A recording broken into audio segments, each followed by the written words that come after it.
An Olympic assessment for a second consecutive day with Jacob Camenker live right here on this Tuesday from Sporting News on the early line on Sports Grid. Jacob, welcome back. Glad to have you here for a second straight day to look at all that we saw yesterday in the Olympic Games and preview some more events later on this Tuesday afternoon into the evening hours over in Paris. Jacob, of course, thanks for being here once again. I'm glad to be here, ready to run through a wall watching Team USA get all these medals, man. And a great start yesterday for Team USA women's basketball in its chase for an 8th consecutive gold, a 26-point blowout over Team Japan in the Olympic opener. The United States covering as a 22.5-point favorite, a total of 160 and a hook goes over. Jacob, you said that what you wanted to see out of Team USA in the opener was that dominance. It is expected they win a gold medal and do so rather easily. Can they just impress the entire way through? Certainly looked the part yesterday in the opener against Team Japan. What was your favorite thing you saw yesterday out of A'ja Wilson, Breanna Stewart, and the rest of the American side? Yeah, my favorite thing I saw was just their ability to take their height, the big advantage they had over Japan's size, and turn that into a way to win the game. I mean, if you look at Breanna Stewart, Brittany Griner, and A'ja Wilson, they combined for 57 points, 30 rebounds, and 8 blocks during the game. So they were really the engine that kept this U.S. offense going, and Chelsea Gray was involved as well. She only had 2 points but had 13 assists. She just continued to distribute the ball very well. And the United States, maybe they got off to a slower start than you want, but in the first Olympic game, that's often what happens. There's a little bit of nervous energy. Japan was very good from deep early in the game. I think if there's one thing that Team USA can look at in this game that they want to improve, it's their perimeter defense, because Japan did make 15 three-point shots, but really, they have to feel good that their bigs are ready to go, and they have the personnel with Chelsea Gray and Diana Taurasi and some of these other veterans to get the ball into the interior and help them to score. So I think as long as they're dominating in the paint and the glass, it's going to be really hard for any country to beat them, let alone challenge them. Gold medal, Jacob, expected here for the women's national team. If we take a look here, finally, it feels like since 2008, we switched sports over to the U.S. Olympic men's gymnastic team. They get a medal, and it's a bronze medal. Frederick Richard and the boys, a Michigan man, leading the way. Talk about us how this came about here, and also how exciting it was to watch. Yeah, it was really a thrilling event for the United States because they went in without much momentum. They weren't great in qualifying.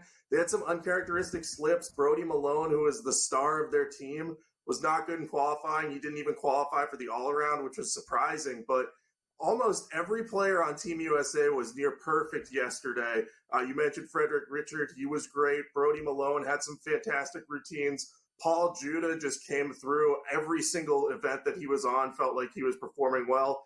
But the real hero was Stephen Nedoroscik.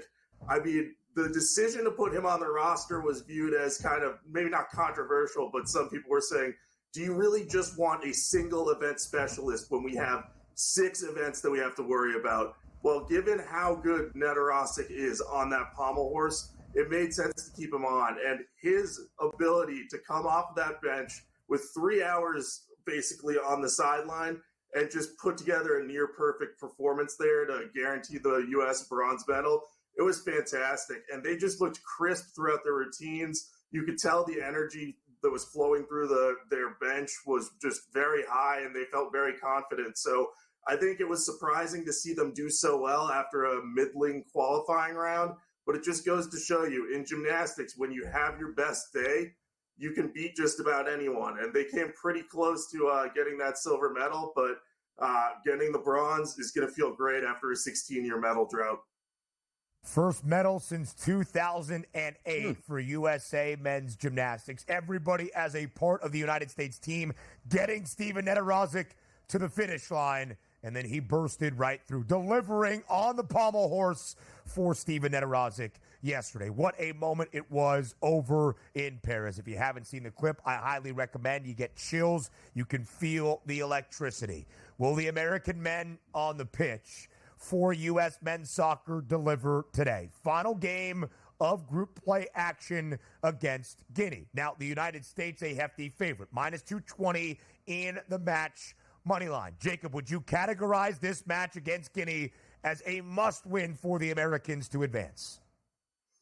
I think so. I think this is a classic case where you have to kind of take care of business. And yeah, they could draw and be okay, but you just don't want to leave it in the hands of France and New Zealand just in case, if New Zealand is somehow able to upset France, then all of a sudden things aren't looking too good there. So I think they got to focus on beating Guinea. They got to find a way to do it. And Guinea hasn't been a slouch in this tournament. They've allowed three goals throughout their two games.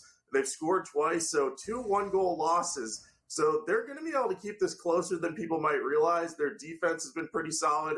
They outpossessed New Zealand last game. So I'm not writing this in as an immediate USA win. They should be able to get the job done, but it might be a little trickier than people realize.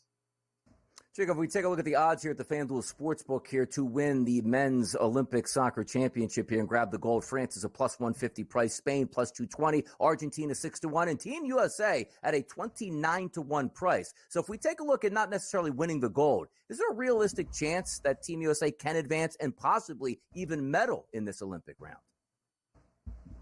I think they can advance. They probably should advance. I think the question with them is going to be, can they do enough to medal?